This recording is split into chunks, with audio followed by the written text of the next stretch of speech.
Bonjour Daniel, vous êtes photographe, vous avez habité Pernetti pendant votre enfance et vous y êtes retourné à la fin des années 60. Pourquoi ce retour? C'est une question affective. J'habitais donc rue Hippolyte Mavron et chaque fois je passais devant le café Le Cadran.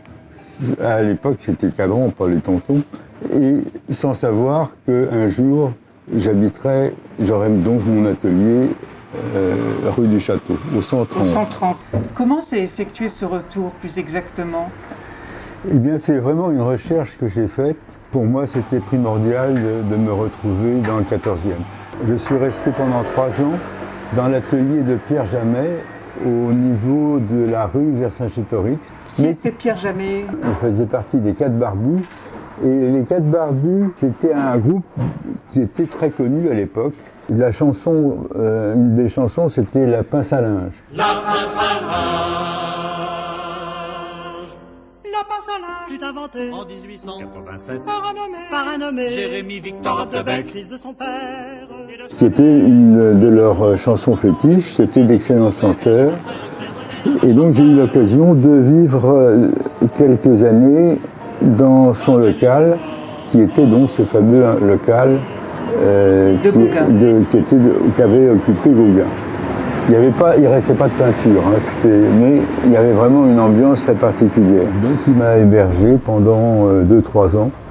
Et donc j'ai retrouvé le quartier, j'ai cherché pour essayer de trouver un endroit qui me convienne bien. Et ce local, j'ai eu la chance de le trouver dans ce quartier, rue du Château.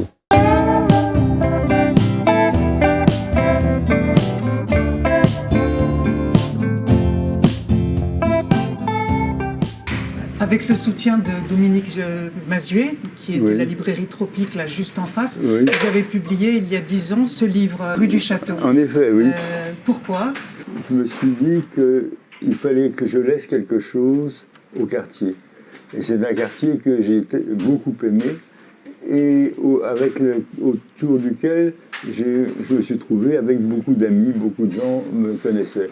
C'était un plaisir quand j'arrivais, tout le monde, on se retrouvait, on se rencontrait et il y avait toujours un petit signe qui faisait qu'on avait une connivence dans le quartier. Et je me suis dit que de faire un livre, c'était une bonne chose parce que ça permettait de concrétiser mon passage ici. Ces dames-là n'habitaient pas le quartier, mais elles venaient exprès au café, c'était leur lieu de rencontre.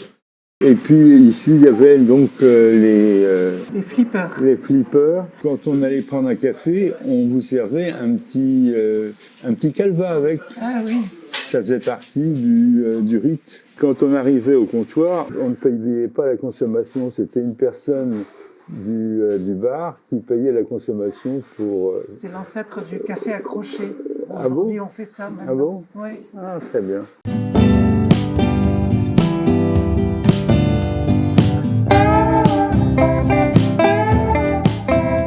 J'étais très ému le fait que tu sois là au comptoir pour parler du quartier, parler du bistrot. Et puis aujourd'hui, ça concrétise en fait le passage d'un monde qui change, quoi. C'est vrai qu'on a essayé de garder cette notion, en tout cas, de quartier, auquel nous on tient beaucoup. Oui, oui. Et ça se ressent, même chez les clients, on voit le matin, le café, les gens qui viennent déjeuner. Enfin, c'est vraiment un endroit où on sent que les gens viennent aussi parce que c'est ça. En fait, il y a la notion du quartier qui est très importante pour eux.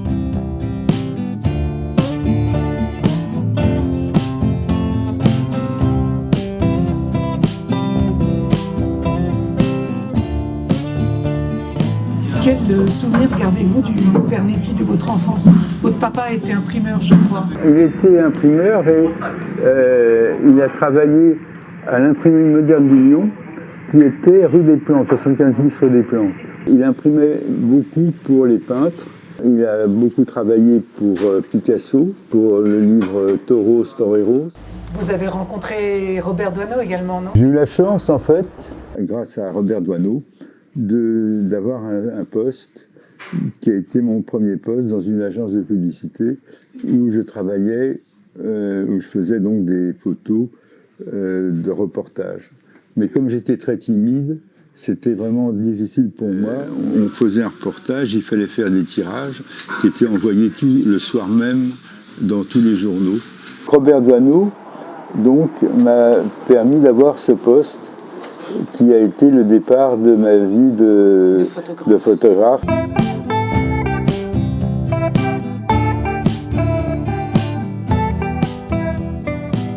Depuis plusieurs années, vous donnez des cours à l'ENAC qui se trouve au 104 rue du Château, donc tout près.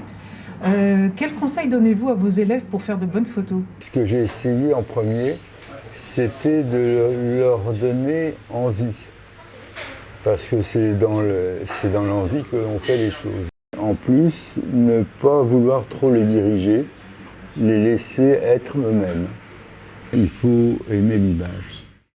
Mon premier travail, c'était de leur apprendre à aimer regarder. Aimer regarder à travers les couleurs, à travers les formes. Chacun a sa personnalité, chacun a sa petite voix pour aimer faire les choses.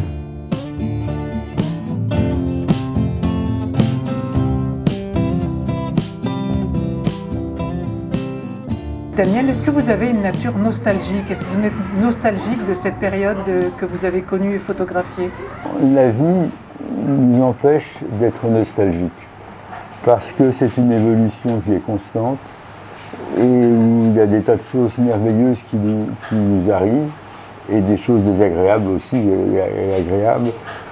Et ce qui fait que ce que j'aime en fait, c'est la réalité du moment. Elle est tout le temps différente parce qu'on n'a jamais le même œil pour la regarder. Ça appartient à une certaine époque avec des gens différents. Donc vous êtes heureux dans votre époque également? On n'est pas automatiquement heureux de voir ce qui se passe en ce moment puisqu'on est dans une période de guerre mondiale. On est devenu tellement conscient de ce qui se passe dans le monde qu'on regrette en fait qu'on ne soit pas plus sage.